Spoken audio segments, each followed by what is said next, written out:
right, 3, 2, 1, like a race start. Beep, beep, beep, beep. Dude. Hello, everybody, and welcome to the Brett Tippie podcast. I'm Brett Tippie, and I'm here with the one and only Jackson Goldstone. You might know him as a child prodigy from Squamish. Prodigy? Is that a word? Upstart, Young Ripper, Little Shredder. Aha, that's a good one. And current world champion, junior downhill world champion, and the World Cup overall winner, and free rider. A little bit of everything. Yeah. Yeah. All this praise on you. You're a world champion. What can we say? How are you, man? Good. Yeah, super good. Excited to be on the podcast. Nice. You're just at a Redbull meeting with your dad, Ron, and thanks for coming over to have a word with me and with everybody here on the podcast. Yeah. So you've had quite the year, although you've had a bunch of years. Yes. You know, 17 of them. 17 of them. Yeah. Yes. It's amazing how many nights and days it takes to be an overnight sensation, eh?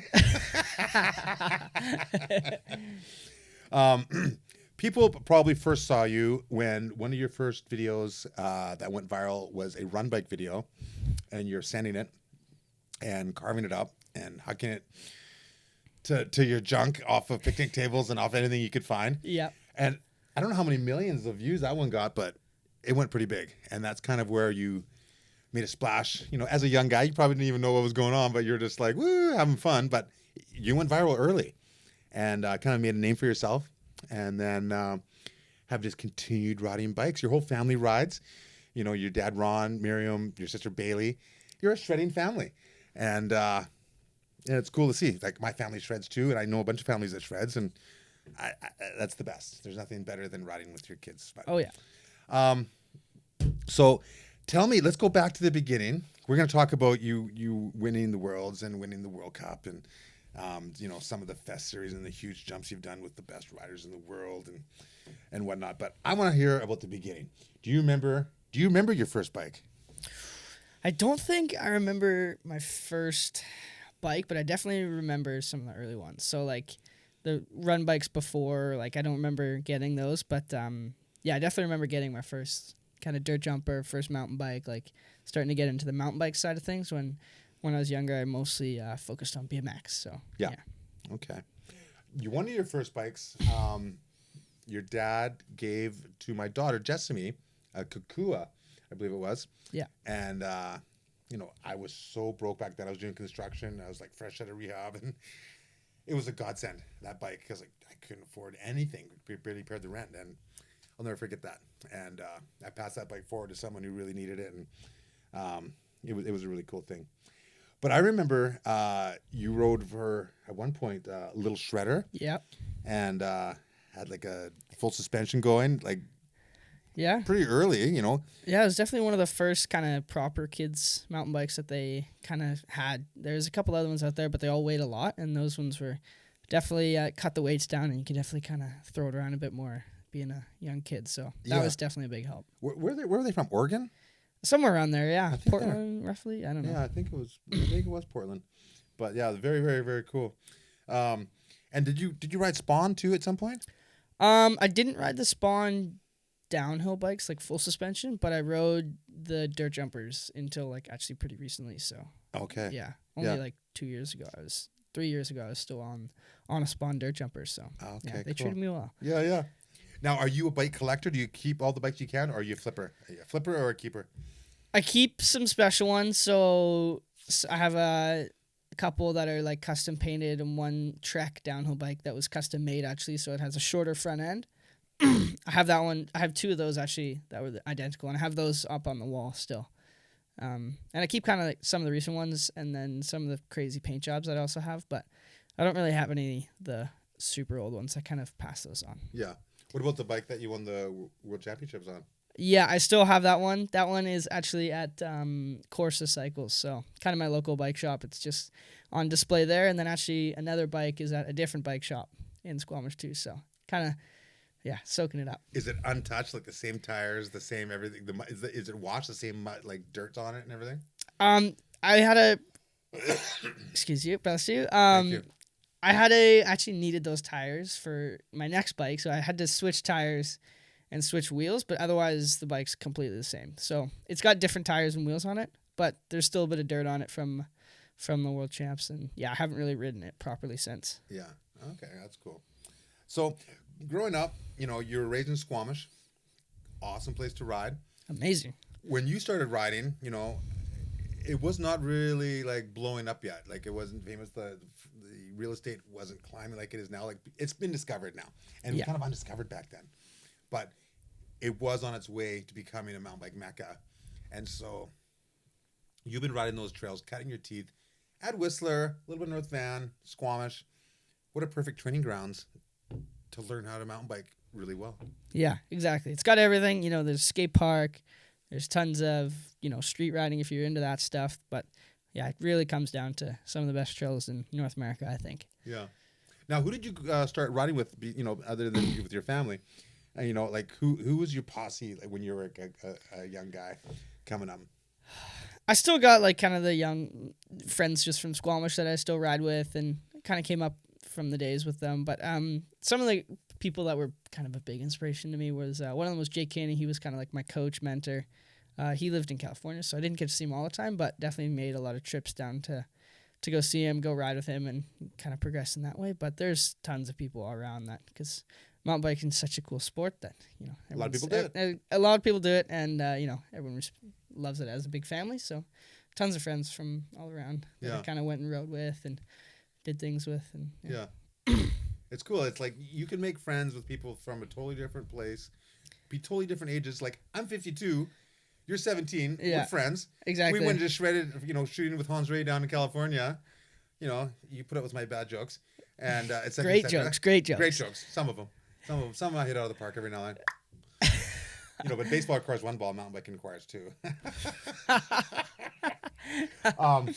But you can just, bridge barriers and ages and geographical areas that people are from with riding, which is such a cool thing about this sport, Mm-hmm. I love it. I guess a lot of sports you can do that, but I think it's more with mountain biking because the sport is still so new. Like if you see another soccer player, he's somewhere around the world, you're like, oh, another soccer player. Yeah. But like a mountain biker, like a free rider, you're like, hey, Yeah. Exactly. It's kind of different. So, you rode in BC, which is, pretty good place to ride. Mm-hmm. So many good riders. But you've had an opportunity to travel, and your dad's into it, and like you've gone to places like Woodward's. Yeah. And Woodward's a big place. And a lot of different places to learn the craft of different, radius jumps and size jumps and foam pits and everything, to really like learn all sides of the sport. And so by traveling around, you've met people from all around. So you've had a chance to ride not only with good riders that are your friends, but like riding with superstars too.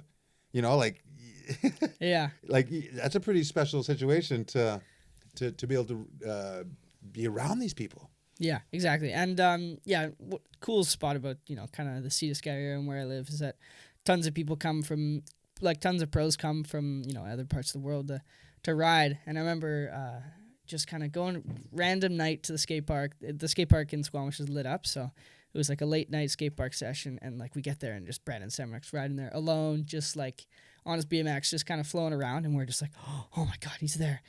And so that was pretty cool, like just randomly running into like pros like that. It's pretty sick. Yeah, pretty cool.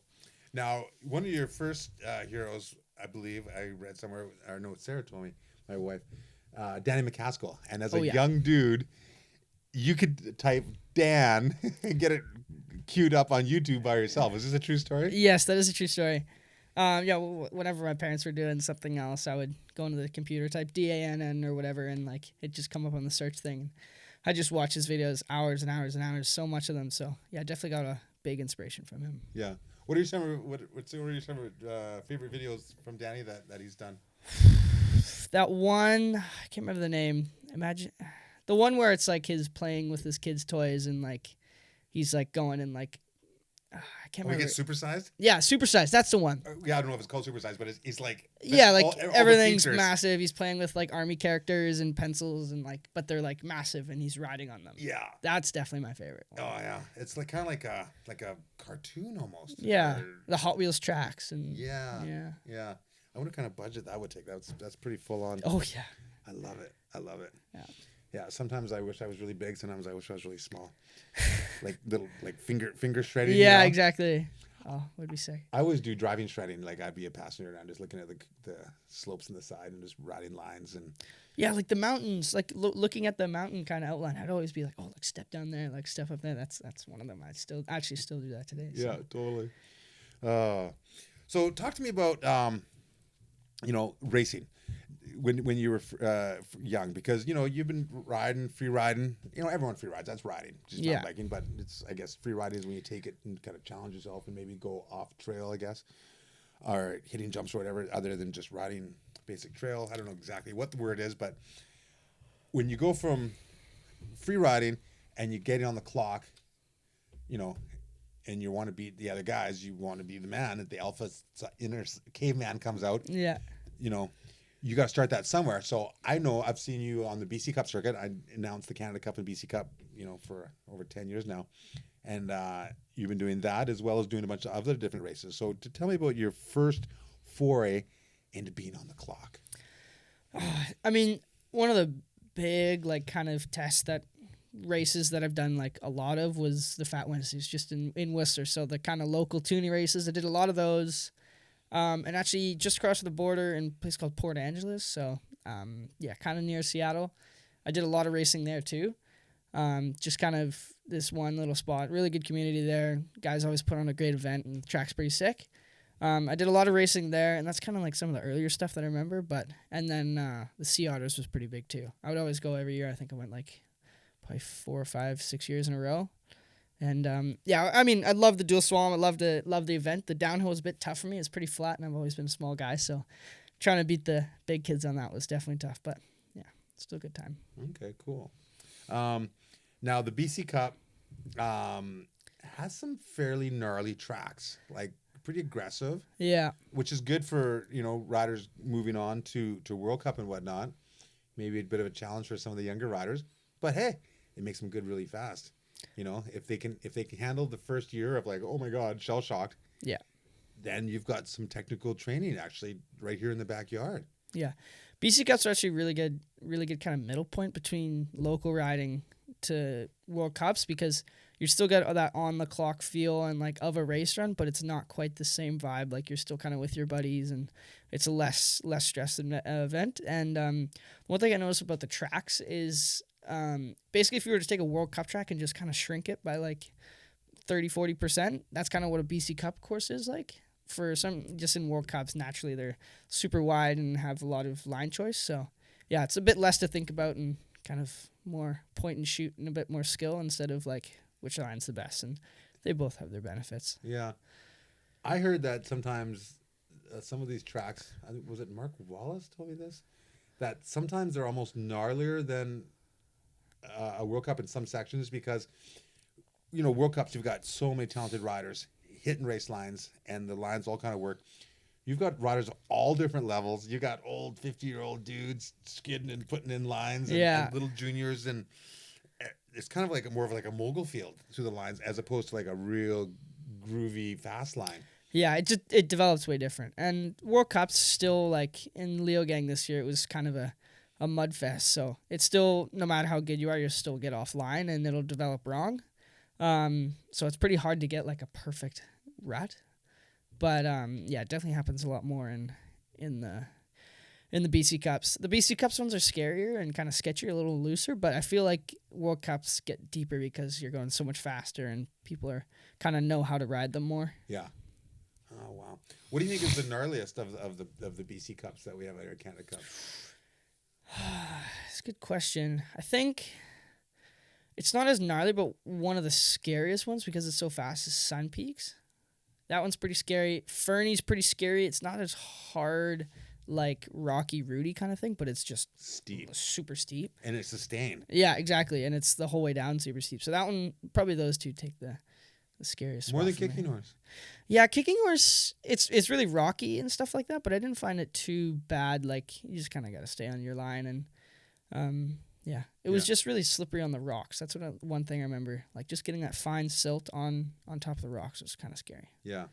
So you won the Canadians Finn Isles won the senior elite man, and you won the junior. Yeah. So you have a Canadian maple leaf flag on your left sleeve. Exactly. Yeah. How Feels cool good. is that? Yeah, it's amazing. I mean, it was kind of like sad that I only got to run it for one race for Maribor and World Cups, but then like it was because I won World Champions is that I had to kind of get rid of the sleeve. So it's kind of a good reason, but still want to, support the sleeve. At least you had it for a race. Exactly. Yeah. Yeah. Better than nothing. Because there's been some like amazing riders like Stevie Smith with the Canadian sleeve, and Kirk McDowell's had it, and I don't know if they did that back in the days of like Dustin Adams and back in the day. I don't know when they started doing that, but I think it's pretty cool that they do that. Yeah. So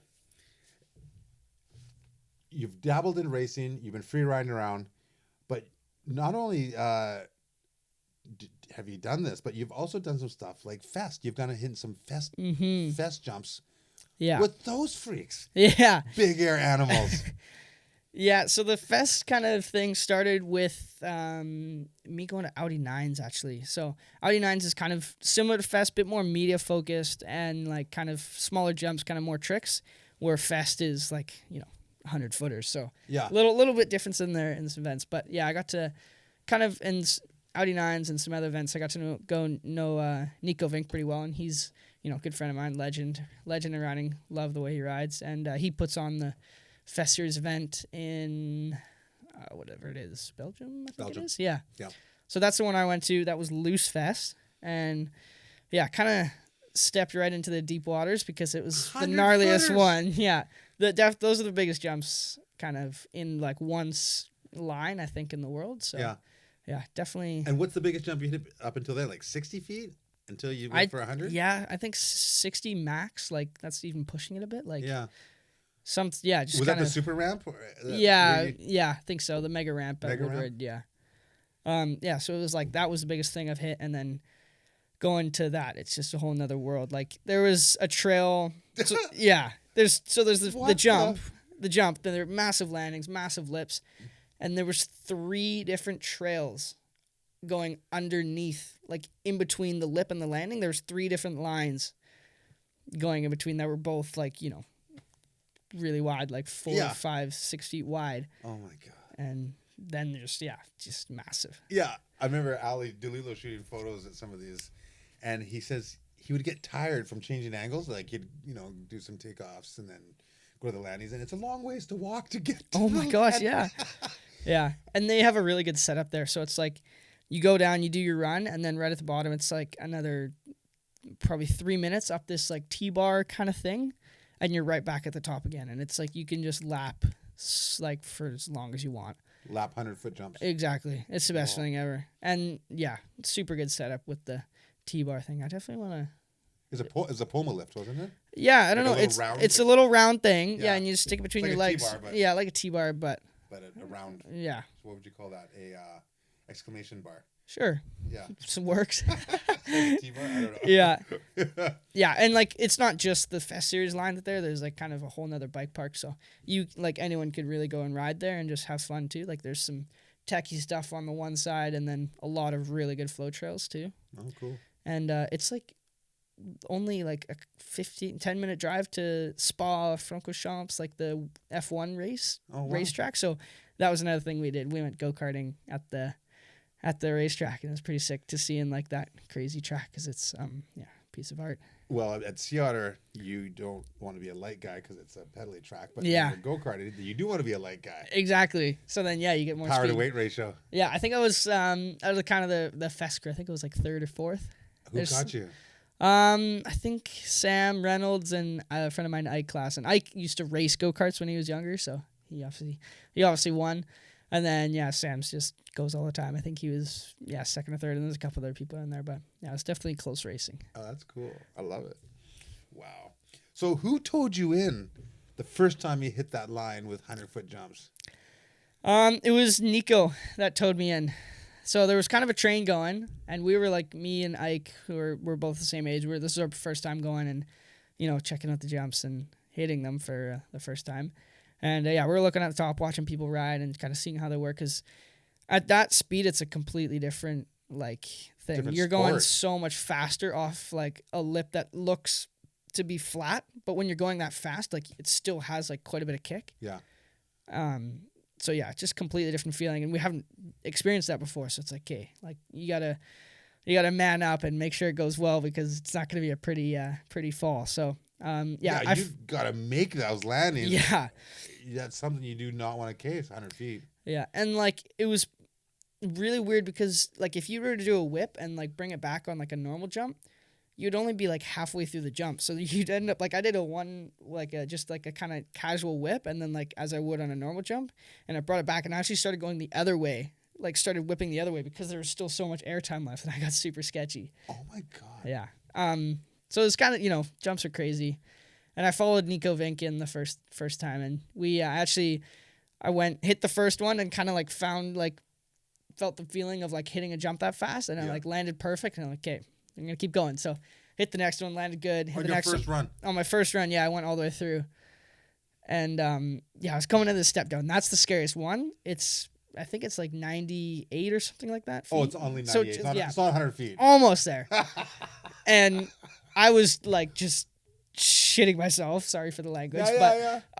Going into the thing, because you're going like freaking fast. And then I didn't know that you were like supposed to not pull up super hard. You're still pull up off it. So I didn't know. I just yanked as hard as I could, and I just went so deep. So I remember landing pretty low, and it was fine, like just kind of hard landing, and then like almost had enough speed to make the next jump. But I remember seeing that like 98 footer landing go past me, and I'm like still near. I'm like, whoa, we're going still. So that was probably the biggest jump I've done. Oh my God. I think I probably went like another 10, 15 feet after that. So yeah. Did you bottom? Oh yeah. Oh yeah. Bottom. I mean, luckily the landings are super, super long, so that was an issue. But yeah, definitely bottomed out the suspension.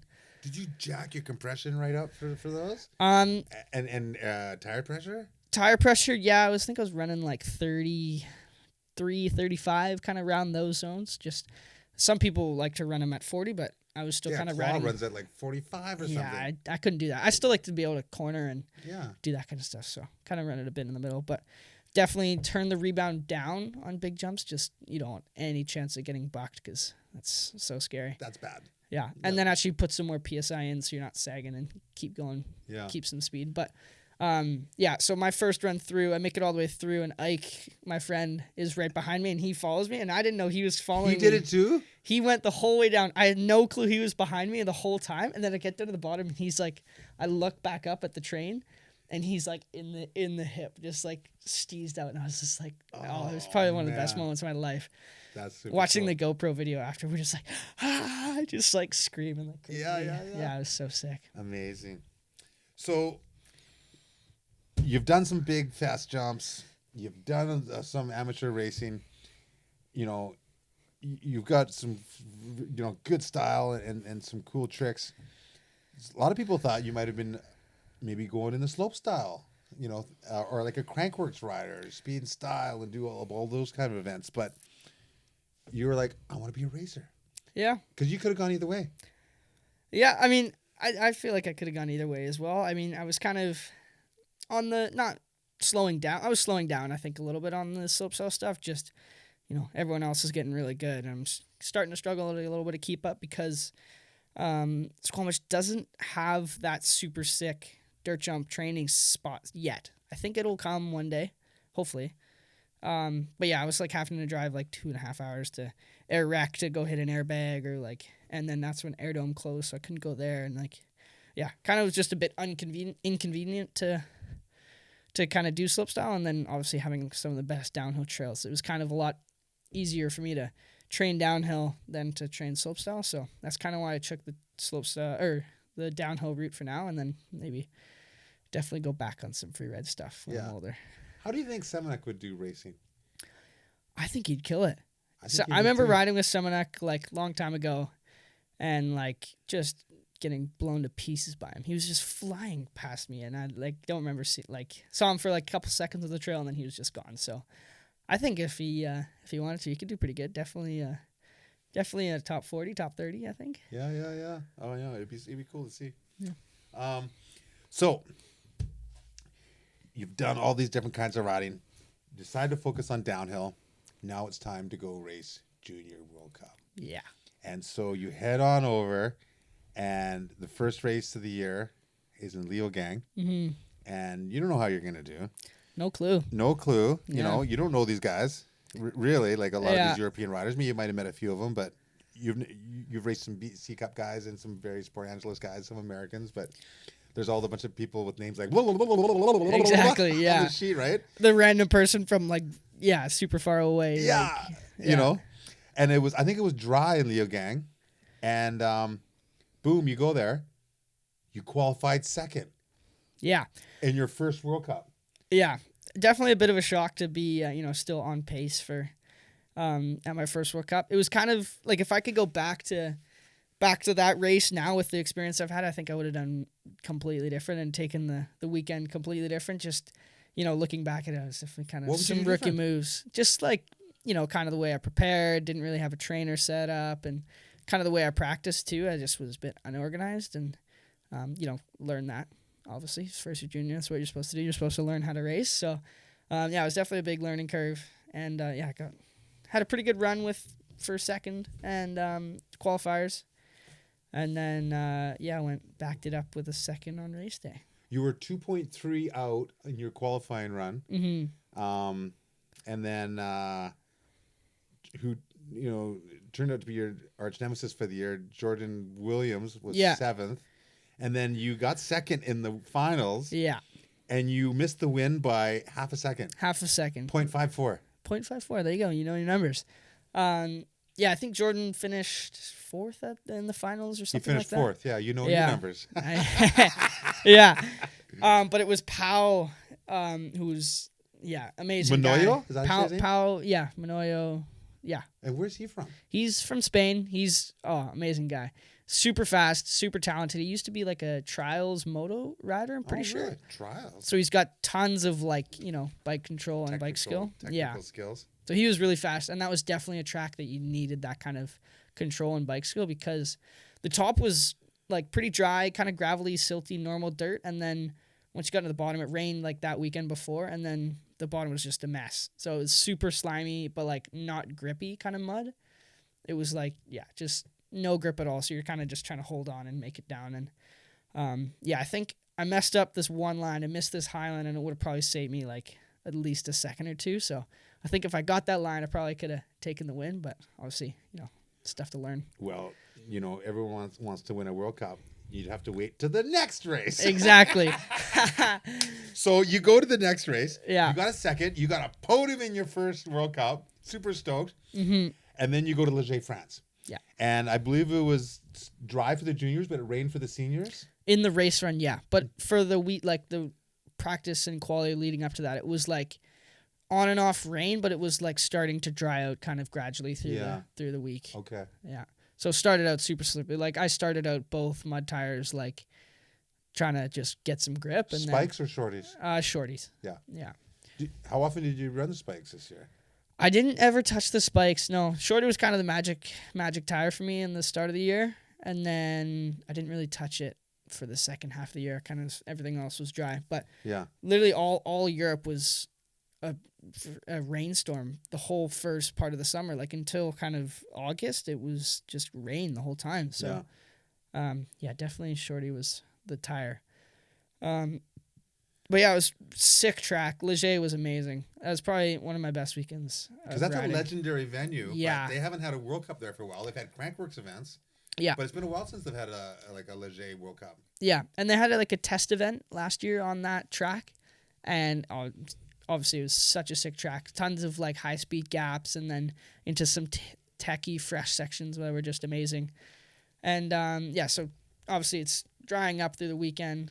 Quality run, it was good. I was like kind of on the fence for if I was going to switch to dry tires or not. And then for my racing, I was on the fence if I was going to switch to tires. And then I ended up switching just the back tire to Assegai. I think it was an Assegai. Yeah, Assegai in the back. And that kind of saved me, I think, a lot of time because in the last kind of straight section after the jump out of the trees, it was like a long off-camber flat section and then into like a kind of sprint with 3 jumps at the end. And I was always kind of just like cruising, trying to like make the jumps and like only just making them. And then in my race run, yeah, I came out of those trees with so much speed and just like on the gas, and then I actually like started sprinting, and then like landed the first one to the absolute bottom, and from where the finish line, like you hit these jumps, you turn around and then hit the finish line. And my mom and sister were at the finish line there, and they saw me like land this jump to flat and then go behind like 2 houses, so they didn't see what happened after.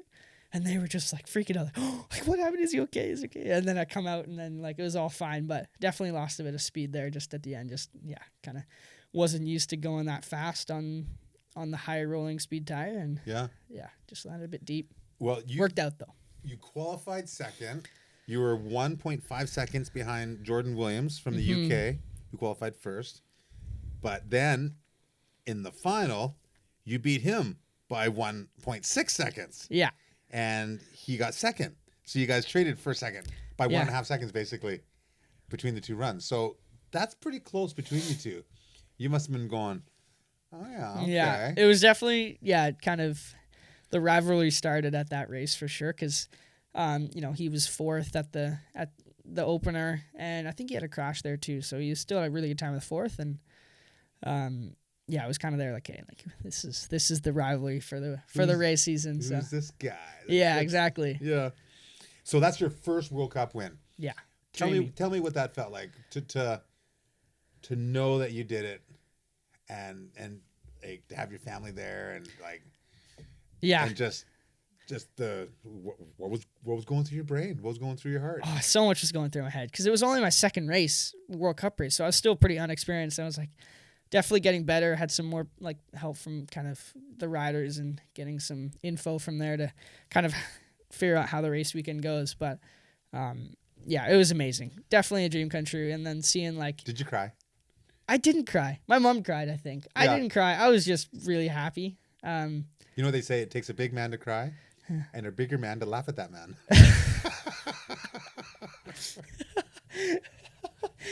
But it was a dream come true, definitely. That was kind of the best one to win, I think, as well, because it was such a good weekend. I was there in Leger for 2 weeks before the race, so I was, in getting used to kind of the dirt, riding Morzine, which was super close with a whole bunch of buddies, kind of just a dream start to the week, and then finished off amazing. And the track was so good, and my run was really good too. I kind of started off like good. Fast, like, but just Jordan was faster at the top splits, and then I kind of like got into my groove and opened it up a lot at the bottom, and the bottom trees with that ass guy in the back. It was amazing. Just started to kind of link up some sections that I was like kind of on the nerve, and then like all of a sudden in my race run I was hitting those like way better and just like tapped. So it was like just worked out perfect. That's awesome. Well, your run was actually 5 seconds faster than Loic Bruni's top qualifying time. Yeah. So obviously sounds crazy, but track changed a lot overnight and it dried up like crazy. So that was naturally going to happen. And then I kind of got lucky that it rained for the pros. So I technically have the fastest time from the whole weekend there. So that was pretty cool. Yeah. Yeah, you don't need to know with the rain. Yeah. The microphone's not working here. So you've got your first World Cup win. You got a second and a first. And then you move on to Maribor. Yeah. Race number 3. I think it was dry there again. Very dry. Very dry. Very dry. Yeah. And it was a revised track. They did some changes to it. Yeah. And boom, you you qualified 10th. It was you were 10.4 seconds out. Yeah. And Jordan Williams qualified first. Yes. Exactly. What happened there? So, that was probably one of my best comeback stories, I think. So, because you ended up spoiler alert that I ended up winning. You won another World Cup. And by just barely, by 0.38. Yeah. Look at this guy. He knows his numbers. Over Jordan Williams. Over Jordan Williams. Yeah. That was so the way the weekend goes, it goes Friday. You get a practice in the morning, and then for the top 10 juniors, you get time training. So it's like an extra time training session where you can, do training runs on the clock. And I come into the main rock garden in Maribor and just like hit this little kind of corner. Front wheel just gives out. and just bounce into a like just boulder like the size of me. And hit that super hard, bounce off. Oh, I saw the video of that. Yeah. Yeah. Yeah. It was super gnarly. I thought you were done. Yeah. I thought you were done. I thought for so the too. year. I thought so too. And I walked up, Oh. walked away, and I was like, I'm still like alive. Like everything felt fine. I have no clue why, but I don't know how either. It looks so gnarly. Yeah. I landed, like, tried to put my hand out to like kind of brace myself, and for some reason my pinky and my thumb were together like this, and I was like holding up like the number 3 on. I saw this on GoPro, and so the impact hit like my thumb and my pinky. So yeah, that was kind of the main pain, and then it was also my whole entire body was super sore from that run. The main So pain and my entire body. yeah,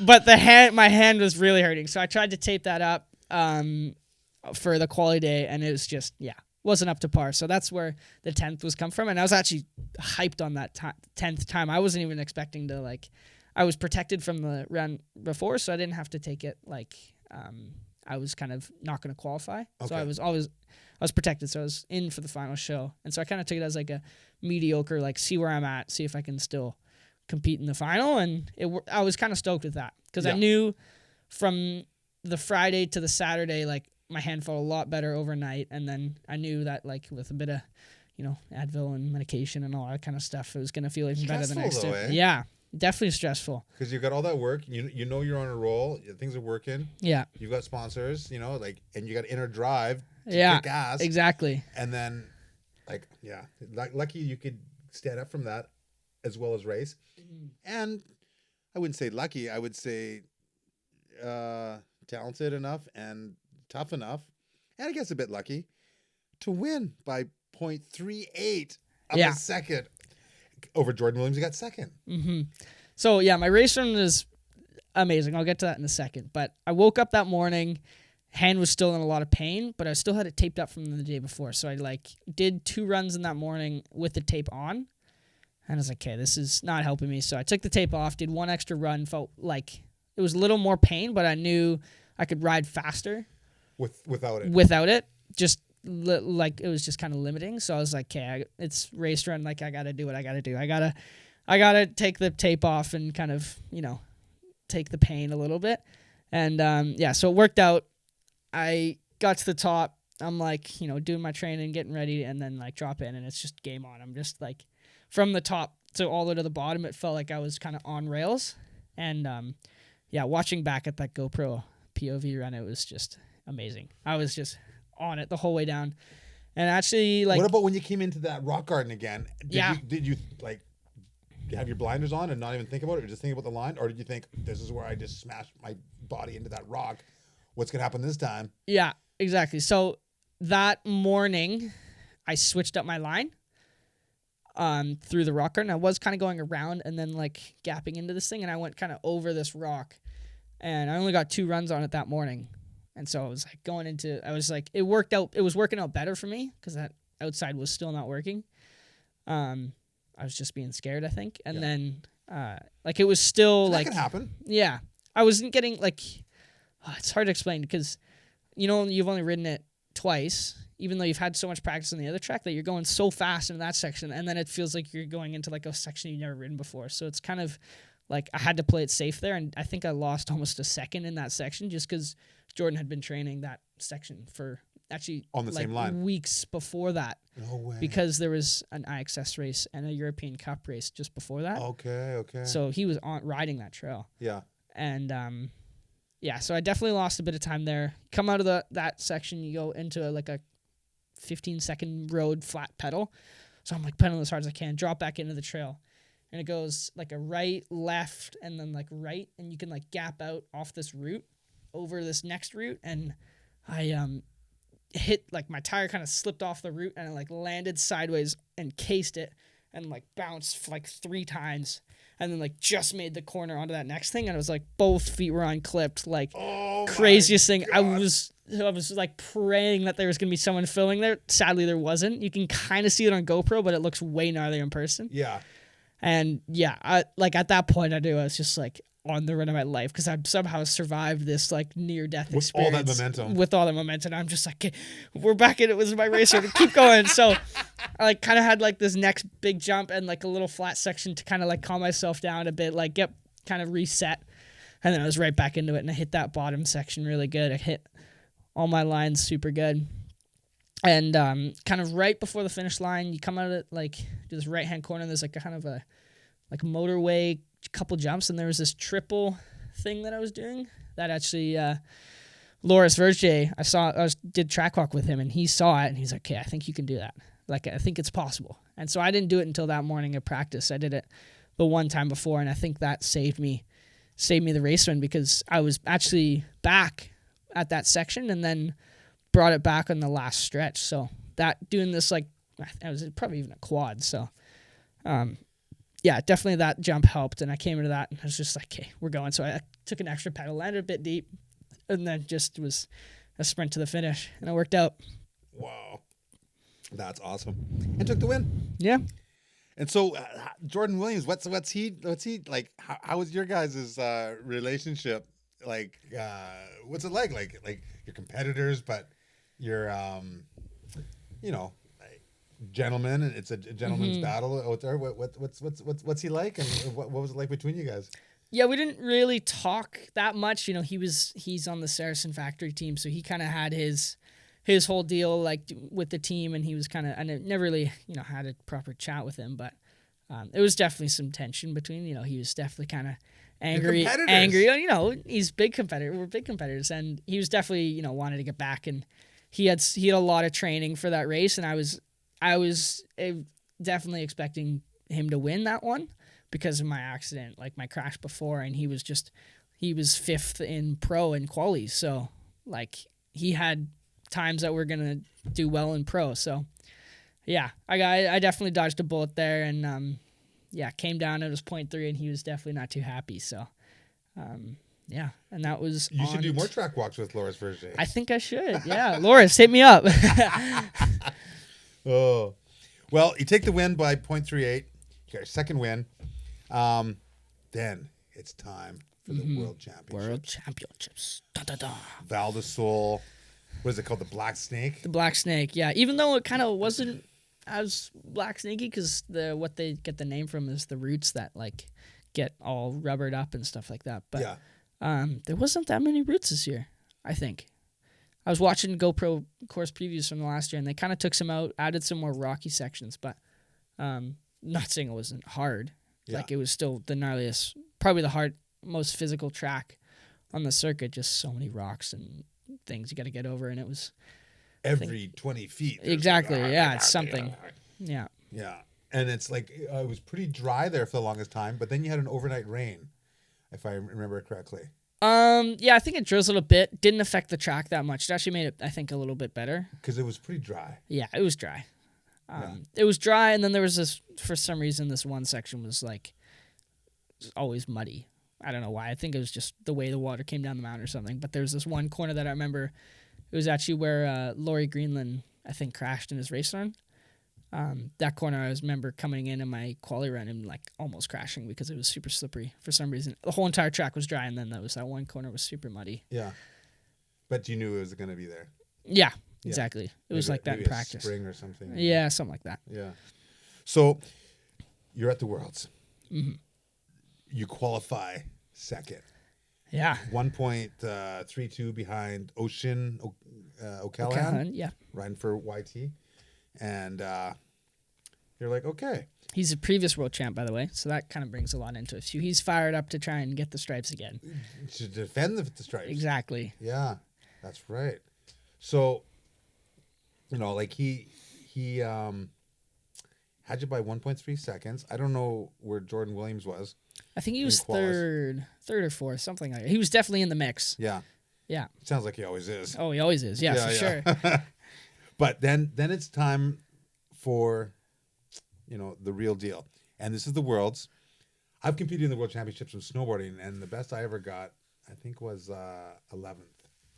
I got 11th a couple times in the World Championships. And I was pretty stoked with that. You know, because these are the best dudes in the world, yeah. In the world, on the planet, right? So you're trying to be the best in the world. And it's kind of a daunting fact. I remember I was thinking, like, I'm just a little kid from BC, you know, like from a place called Kamloops, you know, like how am I supposed to take on these guys from places with gyms and budget? And everything? Yeah. But you know what? Like, why not? We got mountains. Mm-hmm. You know, we got good, healthy air and clean water. And once I started thinking that way, I was like, why not? You know? So you wake up, you're getting ready for the Worlds, and what's going through your brain? Yeah. For some, I don't know like, why. How do you deal with nerves? Yeah. The nerves were pretty gnarly at World Champs because it's a completely different kind of event. No, it's a similar event, but there's a lot more to it. There's, 4 cross racing. There's like both cross country world champ races, the short track and the long track, and there's juniors for that, and there's just a lot more buzz. And so much media. And at the event this year, it was a bit hard for like amazing venue, but it was hard to host that many people because like so many people were having to stay like far away and like having their locations far away. But we got lucky to have a hotel right, like I watched the 4 cross race from my bedroom window. So Come on. Yeah, it was amazing. We got lucky. Cool. So the nerves were hard, like pretty bad. Obviously, world champs, gnarly track. I knew I was feeling good on it because I had some training on the track before, actually, Maribor. Yeah. And it was kind of dropped in, and I was just like, yeah, here we go. Like, this is it. Put everything on the table, and it was a pretty flawless run the whole way down. I can't remember anything that I really think I should have like done faster or worse or anything. Like, it was pretty perfect all the way down. You won by almost 2 seconds. 1.812. Yeah. So it was a good one. And the sickest part was so in Leger, that Jordan Williams was behind you in second. Yes, exactly. That's where I'm going with this. So in Leger, it was me, Jordan, and then a friend of mine, Lockie Stevens McNabb from New Zealand. Yeah. In Maribor, it was the same podium. And then in Val di Sole, it was also the same exact podium. So we had the same exact podium 3 races in a row. Whoa. Yeah, it was pretty crazy. And Groundhog Day. Exactly. Obviously, it was kind of at this point, me and Jordan have been, battling pretty hard, and it's getting close for points.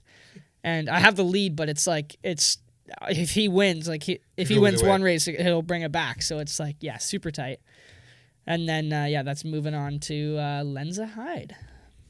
Before we get onto that, okay, what do you think of Greg Minnar as 39 years old, spanking everybody? Yeah, that was crazy. He just put on a clinic out there. Like, I was watching him in practice, and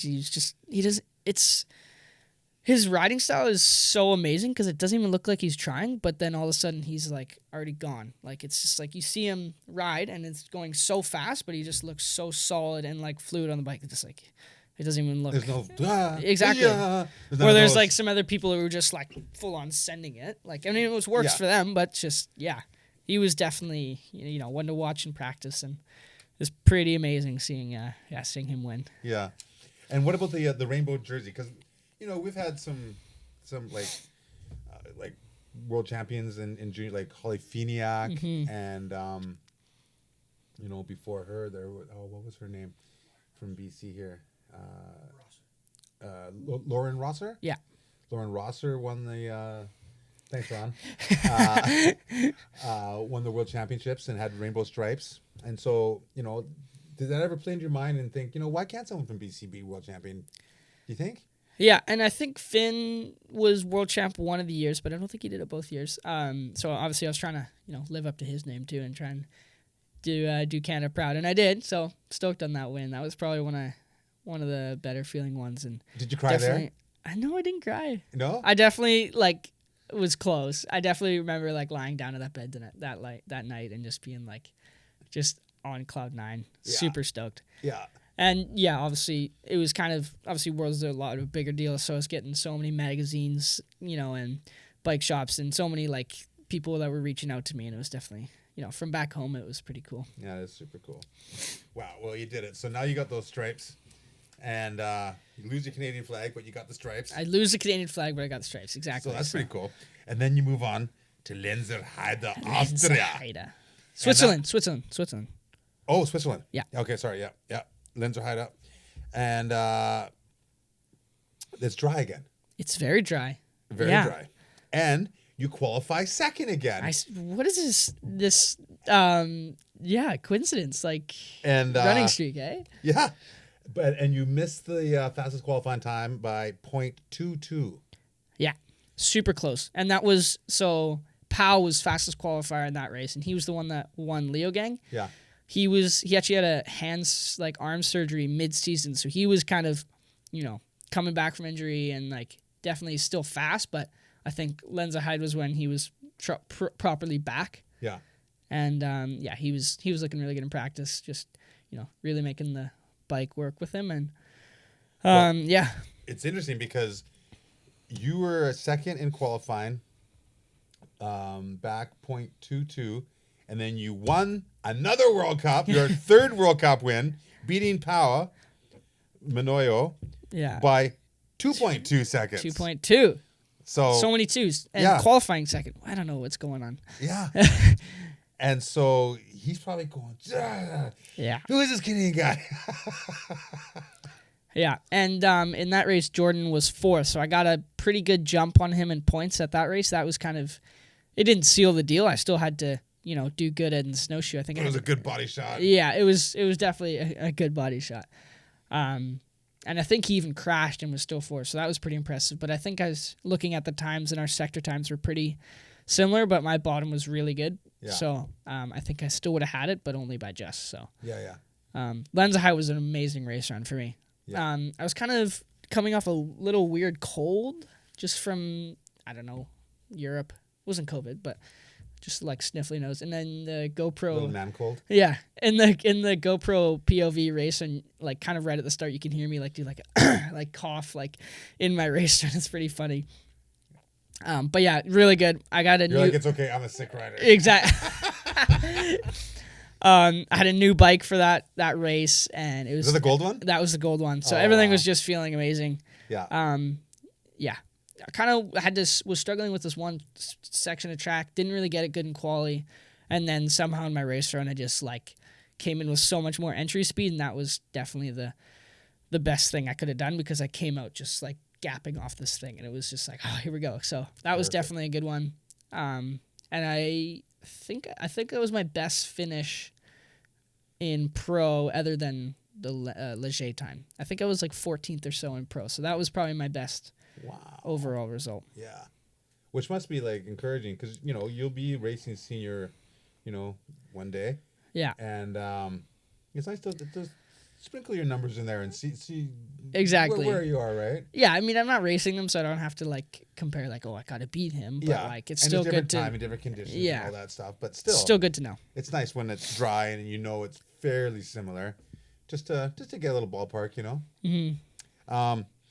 An interesting thing about that race in Lenzehieder too was that Gracie Hemstreet from the Coast Gravity Park. Yeah, second. Second place. I was really sick. Another BC Cup rider. Yeah, she missed out on the first two races, so she came for Maribor, and then she almost actually wasn't even let into riding to Worlds, and I'm pretty sure she did. Yeah, the Canadian Federation put forward her name. And she was third, so that was pretty sick. Gets a bronze. Bronze, no biggie. No and biggie. Yeah.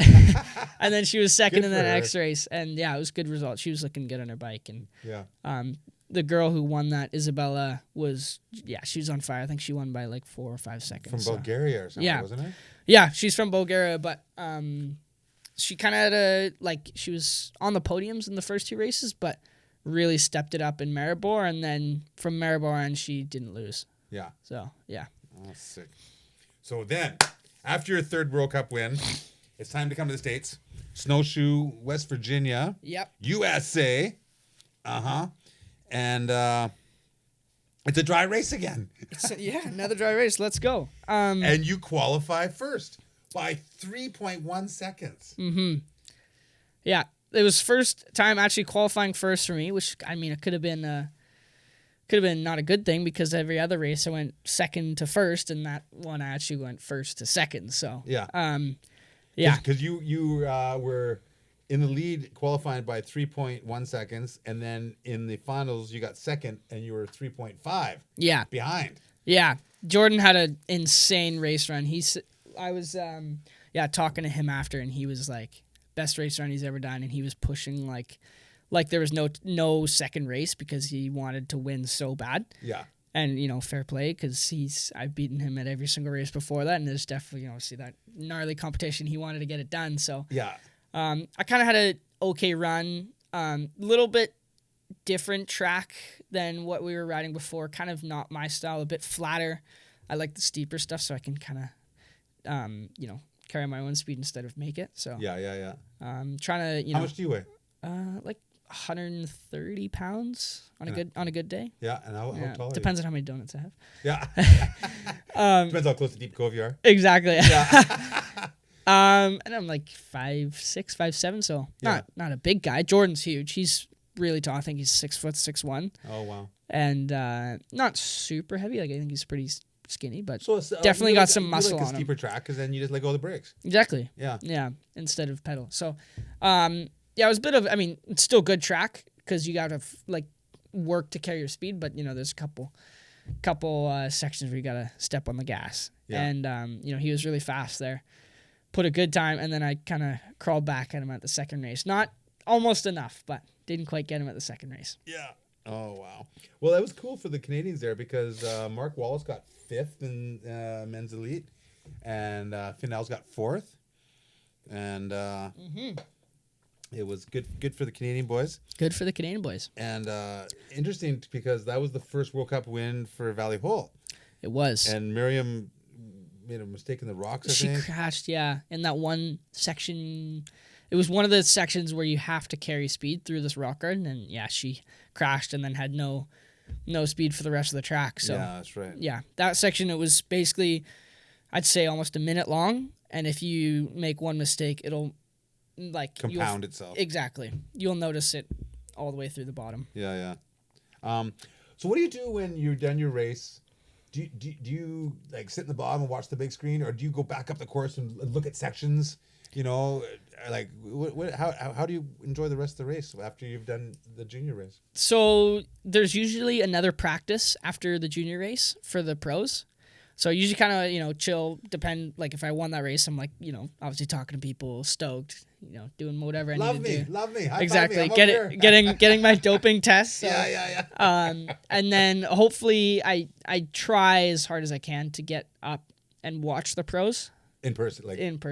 On track. On track, yeah. Because you can always learn, right? Keep learning. Exactly. And for qualies too, biggest help, I always film people. And in Snowshoe, I actually filmed Thibaut Gerpella's crash. So when he broke his ankle. So I was the one filming that. And I was, right on scene. I had a perfect view of it. And I got some carnage on that day. I got another one of my good friends crashing, body checking himself into a tree. Oh, geez. I got a video of Ben Cathro actually passing another guy mid-race run, and the whole crowd's just yelling super loud. So, definitely was there's a lot of carnage on that day, and that kind of helps, on race run to know who's looking fast and know if any lines are changing and stuff like that. Yeah, totally. Oh, that's cool. So it's a doubleheader though. So you've done one race, you got a second, qualified first, got second, and then now we're on to another one. Yeah. And I think it was dry again. It was dry again. Yeah, it didn't rain. It was kind of, summerish still. So. But this time you qualified 14th, 9.14 seconds out. Yeah. So you had a fast first split, and then something happened in the second split. Yeah, it was this it's kind of silly crash that actually Cade Edwards did the same thing in I think it was his race run, which sucks, but just this little rock step down into a flat corner before that kind of weird left-handed rock jump, and just pushed into that little flat corner, and there's nothing there. So washed the front end there, and then ended up not even touching the ground, but I came off, did a 360 and ran off. And was running down the hill, and then I had to run back up and get my bike. So to still be, was it 9 seconds? You were at split 2, you were 12 seconds out. Yeah. And then you ended up at the end 9 seconds out. So you reeled 3 seconds back into them. Yeah. And I kind of first, that next sector, I kind of had to, try and pat myself off a bit, get back into the, get my breathing back and kind of get back in the flow of going fast again. And my bottom 2 sectors were pretty good. Mm-hmm. I hit that one of the most crucial sections in that race run. I hit it pretty good in that run, so I had a good exit speed for the next sprint. And I definitely picked up some time there. And then that second doubleheader, like the second race of the doubleheader, was such a different vibe because there was like crazy spectators. So in Leger, it was insane spectators. The first Snowshoe wasn't like, it was kind of, midweek. The race was like on a Wednesday or whatever. Yeah. Thursday. So there wasn't really anyone there. It wasn't everyone was working and yeah. And then on the weekend, the crowds really showed up. Like definitely was packed out. So crazier than the first race. It's not way crazier. It felt like a completely different race, even though it was basically the same track. Yeah, just a completely different vibe. So, those Americans can give her, dude. They're avid downhill fans. Yeah, there's like, and the way it works at Snowshoe, your race, like all the housing, the pits, all that stuff's at the top, and you ride down from that. So, and then you take the lift back up. And at the end of the day, the lift back up was like a 3-hour wait or whatever because there's so many people coming down the mountain, and chairlift can only run so fast. So but it was a good race. I had an insane run again. And then as a little tribute to Mick Hanna right at the end there, I did a Sui on the last jump. I saw the photo. Yeah, I did a Sui on the last jump. Also last race run and I already sealed the overall title at this race. Yeah. Because in the first one I got second, which was I needed a podium. So yeah. I was kind of like, I didn't really need to win, even though the racing side of me obviously wants to win every race. Yeah, exactly. And I think if I didn't do the Sui, I would have won. I was 0.16 or something, or like 0.126. 0.126 behind, so only a tenth of a second. Which is like. Yeah, like just nothing. It's like one of these. Yeah. Exactly. It was for sick, Mick. You still won the overall. Yeah. So I mean, obviously, it's still a good end to the season with a second. Yeah. And knowing that I'm still like not 3.5 seconds off. Yeah. Like the race before was good, and definitely gave me a bit more drive for this off season. So after the season was over, and you did the double whammy. You got the World Championships. You've got the overall.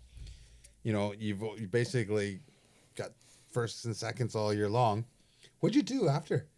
Like, I chilled out for a bit. Like, what? Did you play some video games? I didn't play video games. I got the golf clubs out a bit. Squamish golf course was still open, and I kind of just started playing this summer. So got some golf in. Did some trail building with my uncle, kind of did some exploring and just kind of finding new zones in Squamish to try and maybe build or find some trails. Didn't really do too much riding, didn't go to the gym, kind of had some off-season time. It was, let your body rest and your mind unleashed because exactly. You got to build again for next year, but it's your time to chill. And then, school. Yeah, did some of that too. Oh, some school. Yeah. Nothing to worry about. Yeah. When you're in school, when you take an exam, you should always take it in a restaurant because the customer is always right. You've said that one before. I remember that one. That's a good one. I get it. I get triggered. Oh, cool. Wow. So you chilled out for a while, and then you got the call from Hans Ray. Yeah. To come join me and Hans Ray down in California. Mm-hmm. And you came down and rode with us, and we did some urban stuff with some ripper kid that could do the wheelies are crazy. Yeah, that was amazing. Polo was his name. Polo. Yeah. And then we rode some stuff above the Pacific Ocean with the clouds down below. It was beautiful. Super rad. And that was a fun little trip. Yeah. So you super come back quick. for 2 days or 3 days? I was there probably total 3 days. We kind of got lucky. The zone that we were filming in was super close to one of my friend's house, so I just stayed with him, and they actually had an extra car, so they lent me their car. I was kind of driving to the shoots for the day, and it was good. Got some times with some good friends of mine that live there, and it was some good filming too. Yeah, that was cool. I can't wait to see that come out. It's called Slay the Bay with Hans Ray. Slay the Bay. And Brett Tippie and Jackson Goldstone, and the Clunkers will be in there. Mm-hmm. And Polo. And I don't know when it comes out, but it'll be out sometime. Check it out. Slay the Bay. And I think 510 was instrumental in make that happen because that's a Yeah. mutual sponsor with myself and Hans and Yeah, yourself. and me. Yeah. So we're all 5'10" guys. And then you and I are both sponsored by Envy as well. Mm-hmm. And I cased that step down Dude, so bad. I was a little worried. I'm glad the Envy just held up, but yeah. if that was any other way, I think it would have been a different story. Because I'm like 220 pounds. Yeah. And it's a big step down too. Like it was kind of like hard entrance, and you're on an e-bike, so you get a little bit of a boost power, but not enough to make it. But it was kind of right hand corner into it. You definitely got to hold your speed. Yeah, I came out of it, and then I just kind of pumped and then went for it, and then I cased it and I was like, oh man, I gotta go do it again. Yeah. So I went up and did it again, and I got a couple pedal strokes in, and then I made it. Yeah. But the wheel was fine, and Hans was like, "You have to run tubeless with an e-bike." And I'm like, no, I don't. He's like, yes, you do. Yeah. And I go, you need that. And I'm like, no, I don't. So I cased that thing, rode back up, did it again. He cased the stairway, like a little hip jump over a set of stairs, 3-4 feet wide, with like a 4-inch lip. Blew up his wheel. Got a flat. Had to go to the hotel, get a new wheel.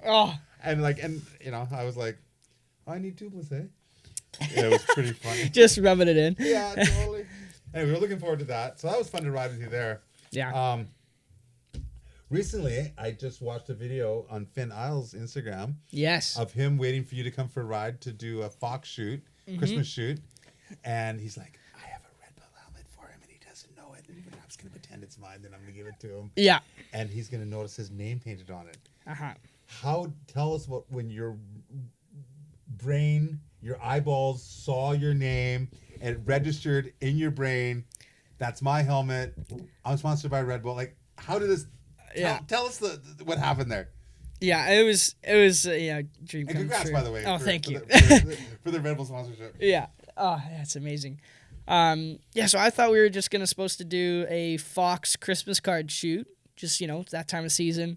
One of the guys at Fox, my dad actually got him to text me. He's like, oh, like you're doing this Christmas card shoot? And I'm like, yeah. So I thought it was like actually from the source where that I was supposed to be doing this Christmas card shoot. And I get there totally clueless. We're just kind of messing around, getting ready to go ride. And then he's like, yeah, new fresh paint. And I'm like, oh, sick, like nice helmet, like it'll look good on you. And then he turns around and has my name. And definitely took me like a second or two to like read it out and like read it again. I was like, wait a minute. Wait a minute. Yeah. And then I just love the video. And then it was just like complete change of emotion. I was just like, and you didn't swear. Hype. You were like, oh my goodness. Most people were like, beep beep. Yeah. Like, what the beep beep? No, beep beep. Yeah. Censor. Yeah, it was a hard one to keep PG. But yeah. Definitely the better for the footage. Yeah. I was happy. It was a good day.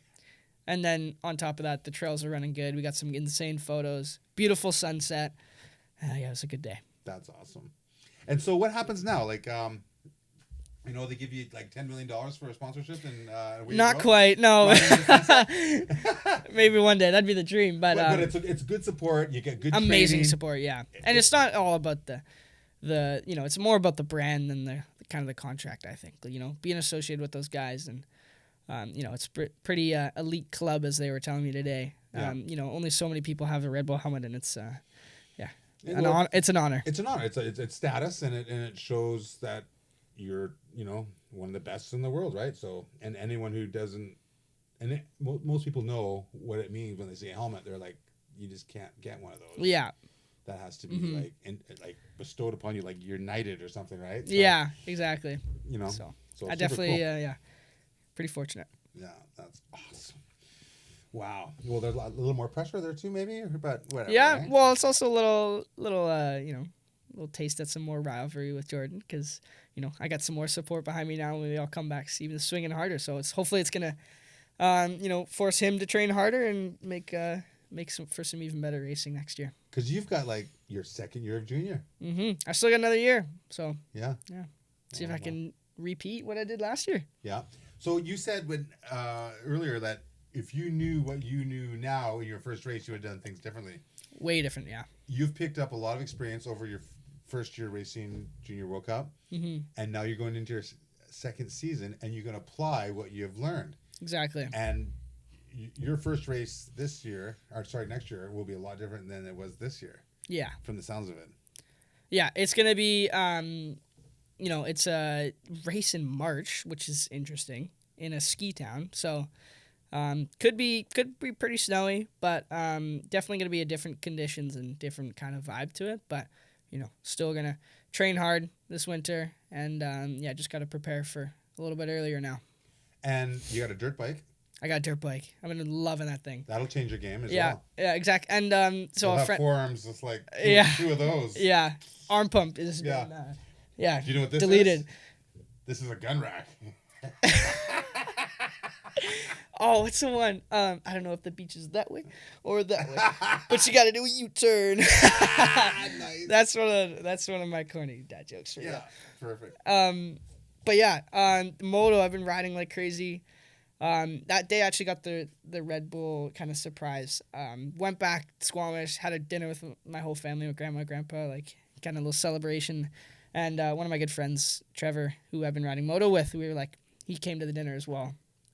And we're like, after the dinner, like, how are we going to end this day? Like, amazing. So we actually went for a night moto ride that night. With lights? With lights, yeah. I got a new, 4,300 lumens on my bike, and then I got a headlamp too. So nice. We had a sick day. And I wasn't... And a sick night. And a sick night, exactly. Yeah.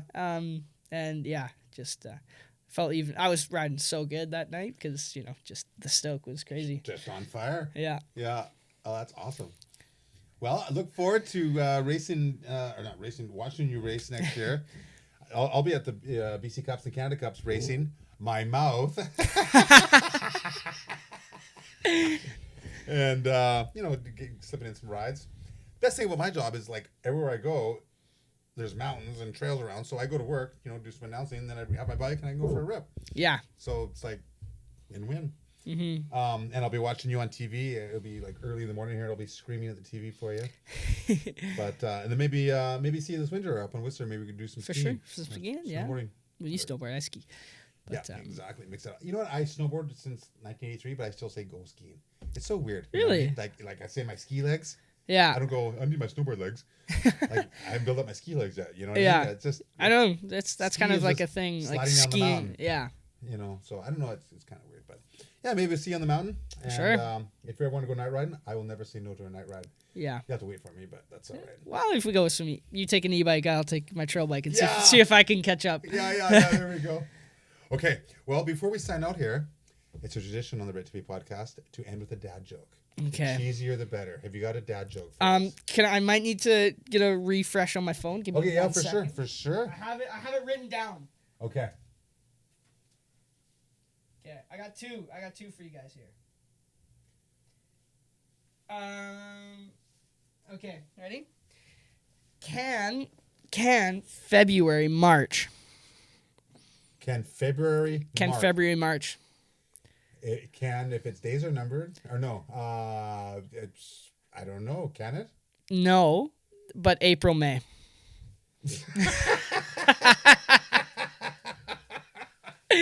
That's a good one. That is pretty good. And then I got another one for you. What's brown and sticky? A stick. It's a stick. Okay, you know that one. I knew. I didn't want to. Knew you were gonna say that one. Knew you were gonna know that one. So, yeah, good one. What's brown and rhymes with Snoop? Well, something not poop. Dr. Dre. Wow. It makes sense. Rhymes with okay. Yeah. Wow. Yeah. There you go. That's a good one. Oh wait, I almost forgot. Before we sign out. Okay. I need the Ride Wrap, our corporate sponsor. Okay. Crash of your life. Ooh. This is a special feature. Maybe we'll slip this in somewhere into the middle of the show, or maybe we'll put it here. I don't know yet, but it's now time for the Ride Wrap Crash of your life. So I've been pretty fortunate with crashing. I've only had 2 broken bones, 1 collarbone, one wrist. So knock on wood, I've been lucky with that.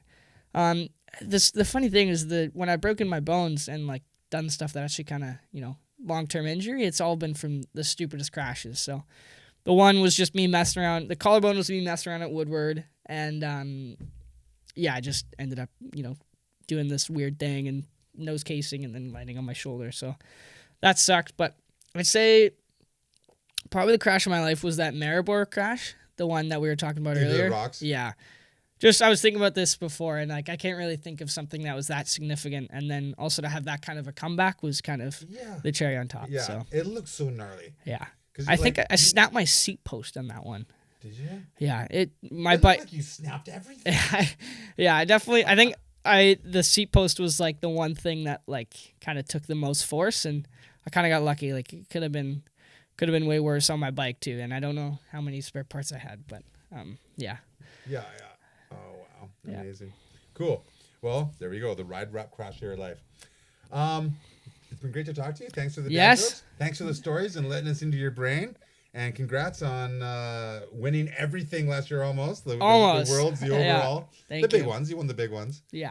And keep people happy and like you're spreading the joy of biking and inspiring others. So thank you for that. And thanks for being here on the Brit Tippie podcast. Thank you. It was a good one. Right on.